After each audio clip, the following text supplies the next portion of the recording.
with the S7 Edge. The Galaxy S7 Edge isn't a complete departure from the design of last year's S6 Edge, but it didn't really need to be. It's more of a refinement or an evolution.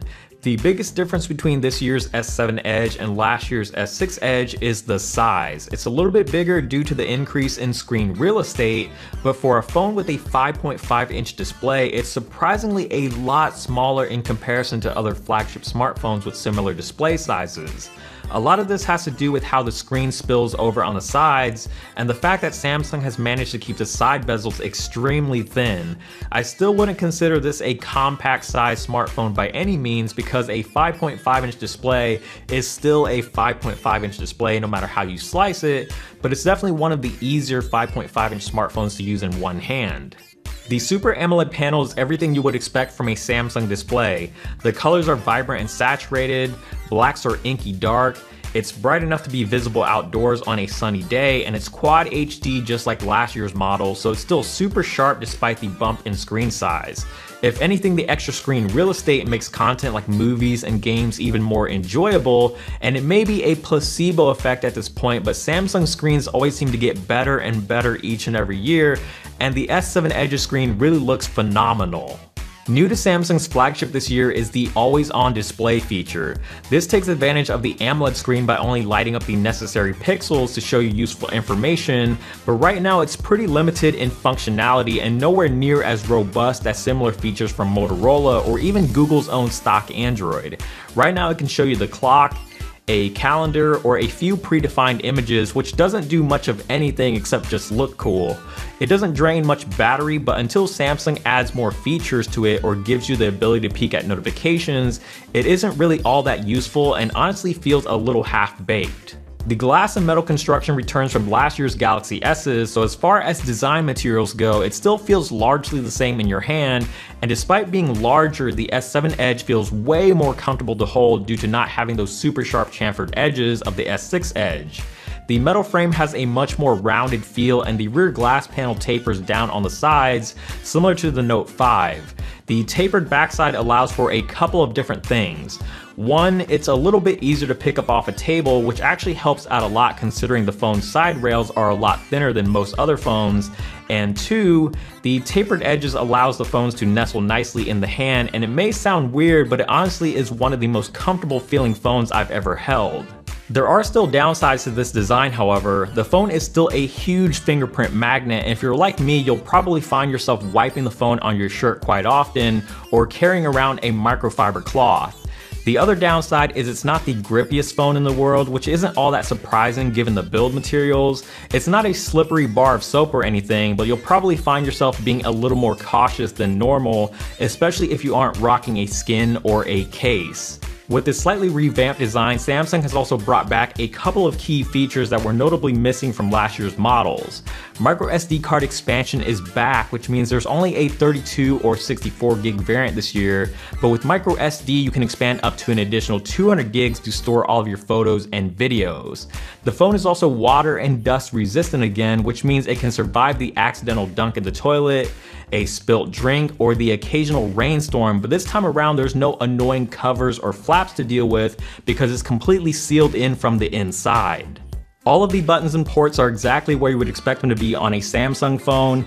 The power button is on the right where it's easy to reach, volume rockers on the left, physical home button up front flanked with capacitive recent apps and back key, and along the bottom is the headphone jack, MicroUSB port, and the bottom firing speaker.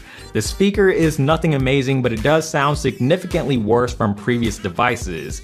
It's super tinny at high volumes, and you can most likely thank the waterproofing for that one. Now you also might be thinking right now, why Samsung? Why micro USB? Why not USB Type-C? USB Type-C is the future! So the answer to that question is twofold. One, USB Type-C hasn't exactly skyrocketed in adoption. There still aren't that many devices out there that use USB Type-C. So at least for me, microUSB is still the more convenient standard. And answer number two would be Gear VR, which uses microUSB. And the new Gear VR supports the S7, the S7 Edge, the Note 5, the S6 Edge Plus, the S6 Edge, and the regular S6. And from a production or a logistical or raw material standpoint, whatever you want to call it, it just wouldn't make a whole lot of sense for Samsung to make a whole nother VR headset specifically for 2 devices when they can just make the one that works with all of them. The home button up front still doubles as a fingerprint scanner just like before, and while the setup process is a little bit long compared to other phones like the Nexus 6P or 5X, the fingerprint sensor feels a lot faster and more accurate over the S6 or even the Note 5, and very rarely did I run into the sensor not reading my fingerprint on the first attempt. Internally, the phone has undergone the usual improvements with a faster processor and more RAM. In the States, the phone is being powered by the Snapdragon 820 chip, whereas in other regions, you're getting Samsung's own Exynos 8890, but all versions come with the same 4 gigs of RAM. The version that I've been using for the past week is the Snapdragon model, and overall I've been very pleased with the performance. I will admit there are still some random hiccups here and there, or quote unquote Samsung lag, but the majority of it really stems from Samsung's own launcher. The flipboard scrolling issues that plagued the S6 and Note 5 has been mostly alleviated. It still causes some drop frames when swiping between home screens from time to time, but aside from these small hiccups, general performance has been really great. It launches apps quickly, multitasks, and plays graphically demanding games like a champ, and thanks to the built-in water cooling, the phone gets warm but it never overheats. Speaking of gaming, Samsung is also one of the first manufacturers to take advantage of the new Vulkan APIs in their smartphones, and once developers take advantage of this is going to allow for better games, much smoother gameplay, better graphics performance, and an experience that is much less resource intensive over the current OpenGL framework. Where Samsung has made its biggest improvements is in battery life. The S6 Edge was a struggle to get through a full day, but the S7 Edge's massive 3600 mAh battery solves Samsung's battery life woes. Getting through a full day has not been a problem regardless of whether I'm using the phone casually or hammering on it with a lot of gaming and picture taking. It's not going to go the extra mile and get you a second day, but if you're just looking for a good solid full day of use, the S7 Edge provides exactly that. Now we know that screen on time numbers isn't the only metric that should be used to gauge a phone's battery life, but when a phone is consistently putting out 5+ hours of screen on time, that obviously speaks volumes to how much the battery life has improved, and never did I feel that I had to monitor or cut back my usage in order to get through a day.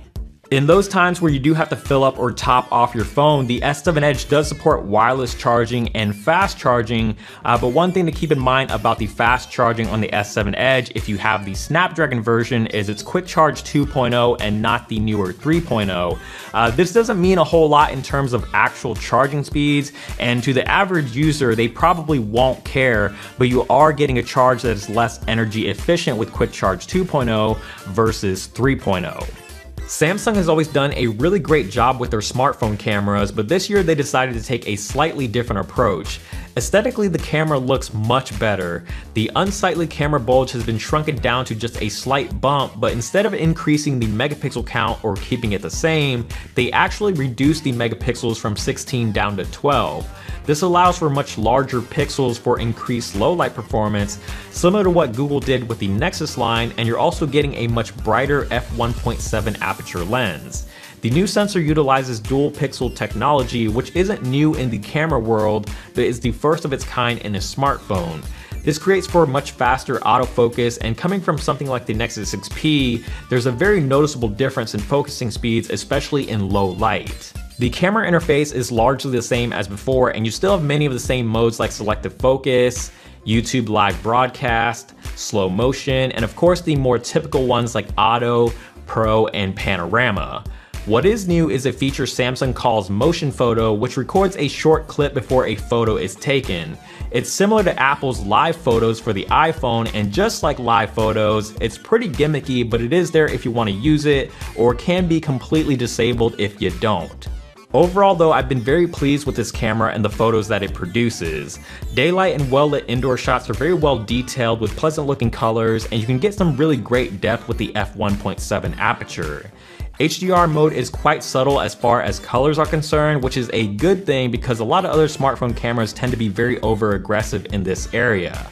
Otherwise, it works well in bringing back more detail from shadows and brightly lit areas of photos, especially in high contrast scenarios, and because it doesn't mess with the colors too much, the images still look very natural. In low light, the images still pack plenty of detail, and the camera does a pretty solid job of keeping highlights in check. It's only in the most extreme low light situations where photos start to fall apart with a lot of noise reduction, overexposed highlights, and the images start to exhibit an unnatural yellow cast, but this is nothing new and has been a problem with Samsung cameras for a while now. This can also be said about the front camera, but in most situations, the 5 megapixel front shooter is more than adequate for your selfie taking needs.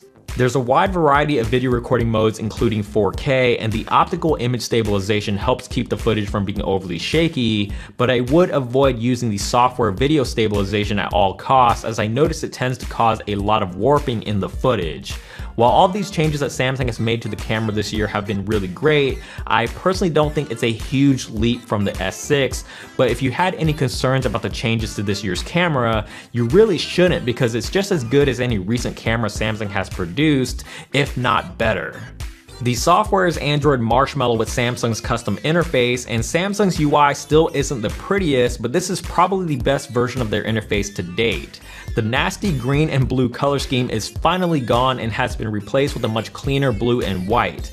If you're still not a fan of the revamped aesthetics, the theme store is still a great option to change the look and feel of the interface, and there's many themes available to make it look however you want, or even a little closer to stock Android. The Edge UX has been improved to better take advantage of the curved glass. You still have all the same features from last year like the Edge lighting, Apps Edge, and People Edge, but the whole Edge interface is wider now, allowing for twice as many app shortcuts, which makes it a lot more useful. New to the Edge interface is the Task Edge and Edge panels. With Task Edge, you can create a shortcut to your most commonly used tasks like taking a selfie or creating a calendar event. Edge panels, on the other hand, will show you quick information at a glance such as Yahoo News, sports scores, weather, or stocks, and you can download a few more from Samsung's Galaxy apps. They're pretty much accessible from anywhere on the phone, including the lock screen, but it does get a little bit cluttered when you have a lot of these panels enabled, and depending on how you have things ordered, it may take you several swipes just to find the panel that you need. One feature that I've really enjoyed a lot with the S7 Edge is the new game launcher and game tools, and if you're big on mobile gaming, you may actually find these features to be quite useful.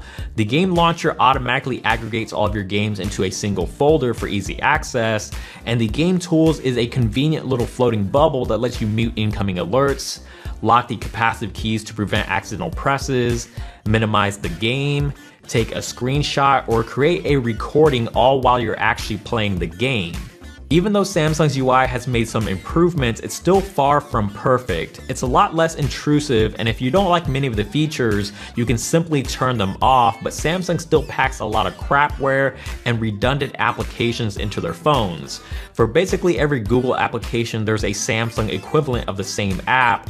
So on the S7 Edge, you have 2 email apps, 2 web browsers, and 2 voice assistants with Google Now and S-Voice, and depending on which carrier you're on, you may be dealing with even more redundant apps or bloatware.